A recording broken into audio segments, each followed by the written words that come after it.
Do these ancient ruins prove the biblical story of Exodus? Experts are testing ancient camps found near River Jordan to see if they are those of Israelites led from slavery by Moses. Please subscribe now for more content on world mythology, ancient history, civilizations, and mysteries. Without further ado, let's get started.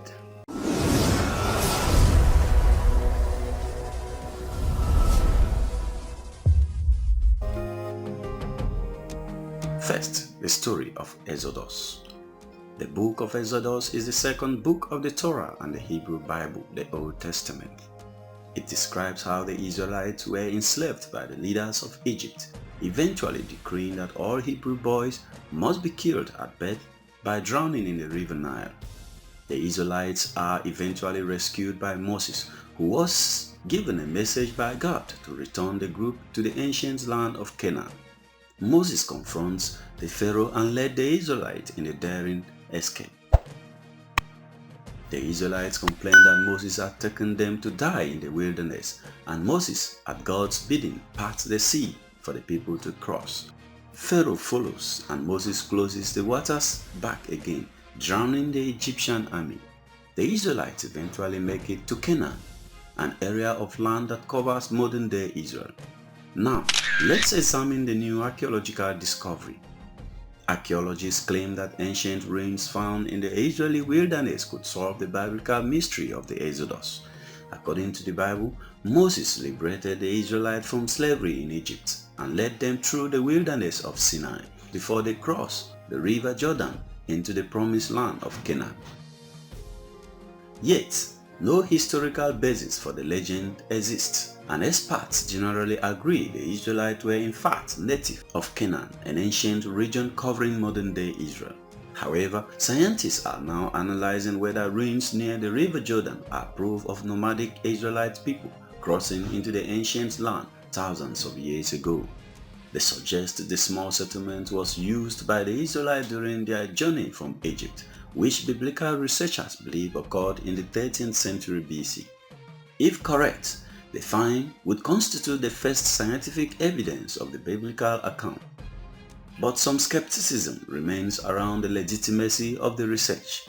The site has yet to be dated, meaning it could have been built thousands of years after the proposed crossing. Thousands of nomadic groups have built settlements across Israel over the past 2,000 years, making it extremely unlikely the newly found site was built by a crowd linked to Moses. Archaeologists behind the finds admit it does not prove the Israelites made the crossing, adding that further research was needed in order to draw this conclusion. We have not proved that these camps are from the period of the early Israelites, but it is possible, said David Ben Shlomo, an archaeologist with Ariel University. If they are, this might fit the biblical story of the Israelites coming from the east of the Jordan River, then crossing the Jordan and entering into the hill country of Israel later. Archaeologists are now analyzing whether the ruins named Kebet El Mastera are consistent with the newly arrived nomadic people. Researchers believe that pottery shards are from the early Iron Age, around the time traditionally associated with the Israelites' arrival, though they claim they were unable to date them scientifically. While the ruins themselves, a number of low walls are believed to be rudimentary stone fencing for animals consistent with known nomadic practices. According to Dr. Ben and his American dig partner Ralph Hawkins of Harvard University, this could explain why pottery shards at the site were found outside, not inside the stone walls. The floors of the structures were virtually empty of finds, and thus we could not date them by conventional archaeological methods, they claimed. In Bedouin settlement, people live in tents made of perishables, which are relocated every season. Thus, artifacts will not be associated with stone architecture. So the structures might have housed animals rather than people who lived in tents around them. The site, 5 miles north of Jericho, also makes more sense as a nomadic settlement than a permanent one. The temperatures there can easily reach a serene 45 degrees centigrade and annual rainfall is as little as 1 cm.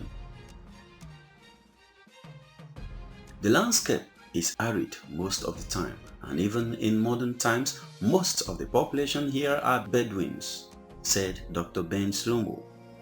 Furthermore, the site is isolated and is shielded from view by the surrounding hills, perhaps implying a new population in fear of a hostile reception. Now, the archaeologists are working to confirm whether the site is as old as they suspect.